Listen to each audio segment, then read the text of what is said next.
ஏன் மகா சிவராத்திரியில் குலதெய்வத்தை வழிபட வேண்டும் என்று தெரியுமா? ஒரு முறை ஒரு குடும்பம் எவ்வளவு முயன்றாலும் எந்த வேலைகளும் சாதிக்கவில்லை. வாழ்க்கையில் முன்னேற முடியாத நிலை. அவர்கள் ஒரு சிவாசாரியரை அணுகினார்கள். அவர் கூறியது, மகா சிவராத்திரி நாளில் உங்கள் குலதெய்வத்தை மனமாற வழிபடுங்கள், பிரார்த்தனை செய்தால் அனைத்தும் சரியாகும் என்று. அந்த குடும்பம் சிவராத்திரி அன்று விரதம் இருந்து சிவபெருமானை வழிபட்டு குலதெய்வ கோயிலுக்கு சென்று சிறப்பு அபிஷேகம் செய்தனர். அதன் பிறகு அவர்கள் வாழ்க்கையில் அதிர்ஷ்டம் மழை போல் பொழிந்தது. இந்த மகா சிவராத்திரியில் நீங்கள் குலதெய்வத்தை கவனிக்க மறக்காதீர்கள்.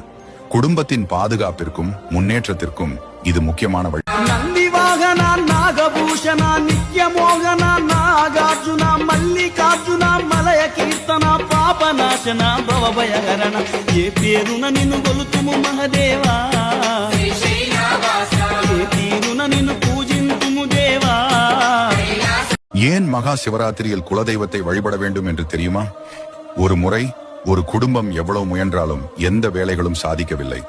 வாழ்க்கையில் முன்னேற முடியாத நிலை. அவர்கள் ஒரு சிவாசாரியரை அணுகினார்கள். அவர் கூறியது, மகா சிவராத்திரி நாளில் உங்கள் குலதெய்வத்தை மனமாற வழிபடுங்கள், பிரார்த்தனை செய்தால் அனைத்தும் சரியாகும் என்று.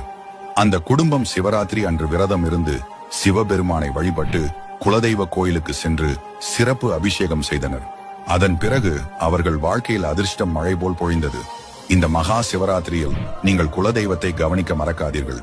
குடும்பத்தின் பாதுகாப்பிற்கும் முன்னேற்றத்திற்கும் இது முக்கியமான வழி. நந்திவாகனா, நாகபூஷணா, நித்யமோகனா, நாகார்ஜுனா, మల్లికార్జునా, మలయ కీర్తన, పాపనాశన, భవభయహరణ, ఏ పేరున నిన్ను గొలుతుము మహదేవా, ఏ తీరున నిన్ను పూజింతుము